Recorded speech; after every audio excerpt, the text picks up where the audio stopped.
Greetings to all of you at ICPO. Greetings to all of you at the ICPO. Greetings to all of you at the ICPO.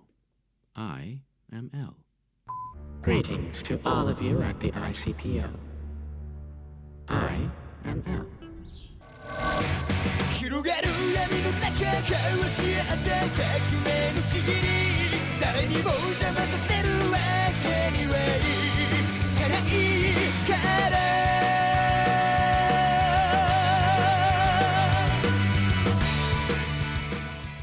I started voice acting when I was but a lad of 12 years old, I think, 12 or 11.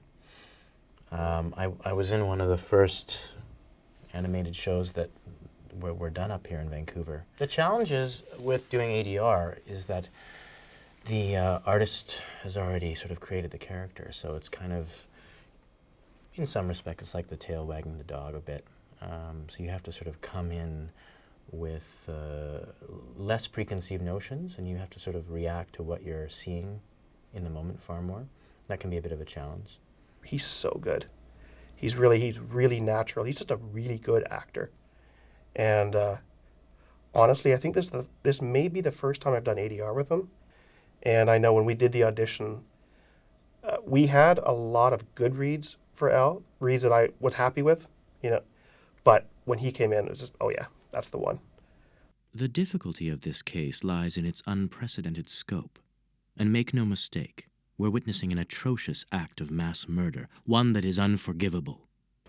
This case cannot be solved without the full cooperation of the ICPO, that is, all of the police organizations you represent throughout the world. You need to make the decision to fully support the investigation at this meeting. Also, I require additional cooperation from Japan's National Police Agency. That was too slow. A little bit. I think the pace could be a little tighter, but also much less pause after Unforgivable. Mm-hmm. That's the main thing. I think that would make up most of it. Good.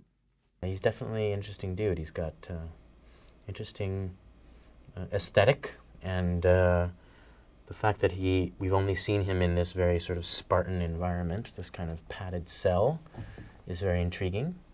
Don't know what it means yet, but perhaps he has a dark side himself, you know. But I assure you, L is real. I do exist. Now, try to kill me. You know, as good as that was, I liked it when you were hitting the me. I think you're right about that. Okay, thanks. His instincts are almost all bang on. So, yeah, just sort of take him up, let him off the leash and let him run. He's really good.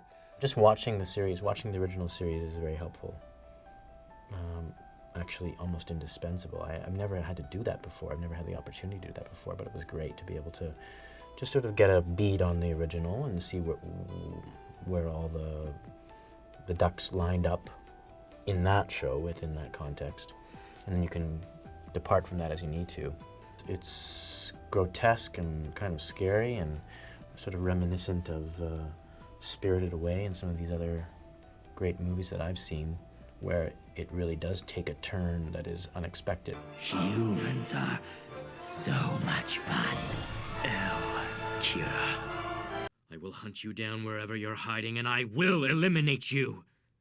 I am justice. I think that was kind of bang on. I do find that voice actors are all different in how they approach it. There's some people, some voice actors who come into the booth and they're very animated when they do what they do. They jump at the mic, and you got to tell them to stand still. We're hearing the foot stomping and that sort of thing. I think he may be in that category. And then there's some who just come in and they just stand there. And yet, if you ignore that, just listen, all the energy's in the voice. So it really depends on what works for the actor. Whether the guilty party is an individual or a group, there's a strong possibility that they're Japanese. And even if they're not, we can be sure they're hiding in Japan. I like it, but how is possibility for clarity? Keep things moving. Keep things fun, I guess, to some degree. Because fun, I find, most of the time means productive. Sounds like he was afraid that Kira would find him. I'll stop Again? there. Yeah. It's actually about right. Yeah, no, Kind of a I guess the only question is do you like the way it comes in? Yeah, actually, I think it sounds fine. I'm absolutely happy. Great. Excellent. The experiment was a success. Super. Mike, you get 75 cents for that. 75 cents. You need the engineer who's able to follow you. With Mike, he just knows when we're ready to move on. And actually, usually what happens, we do a take, and I'll start talking, and he can tell right away whether, okay, that's good, we're moving on, or no, what we want to do is try to take that again and try. And meanwhile, while I'm talking, Mike is rewinding and starting again. And I think I'm subconsciously tailoring my direction to fit in the time it takes to stop, rewind, cue up. And I mean, it sounds kind of weird, but I mean, it's just, it really, you get going, and you can make it happen a lot quicker, which means you end up getting a better product. So it's really important to have a good team. Kira, it seems you can kill people without having to be there in person. I wouldn't have believed it if I hadn't just witnessed it.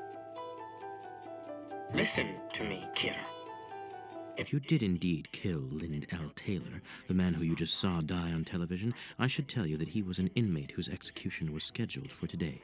Well, it's very imaginative and evocative, and original in its just basic concept. And there's a lot of tension, and it's sort of the classic cat and mouse. I mean, this kind of story has been told many times of the detective and the criminal, you know, and has been popular over the ages. So it obviously is resonating and touching on something that is common within people.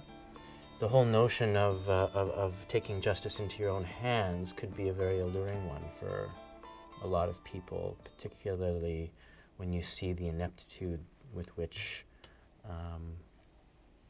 some particular crusades have been handled in the world these days. It's a darker show than a lot of other shows I've done, which isn't unique in itself, but I think it's unique in that there's not that simplification of good versus evil. Obviously, with Light, his intentions are good, but is he good? It's gray area. You know, who's the good guy, who's the bad guy? It isn't quite clear who you should necessarily be rooting for. I mean, Light starts off with what seemingly very noble design to rid the world of criminals and evil, and it becomes clear that he is getting a bit out of control with going a bit too far in that direction. And L is very shadowy and very mysterious still too. I mean, you can root for him, but he has seemingly his own set of issues and has a certain arrogance about him that I'm sure will be further explored, and we'll come to know him better. But at this stage, it seems sort of quite balanced between the two, and you don't really know who to root for. There's no clear hero or villain yet. And so I'm interested, even as an audience member, to know where that's going and in what direction.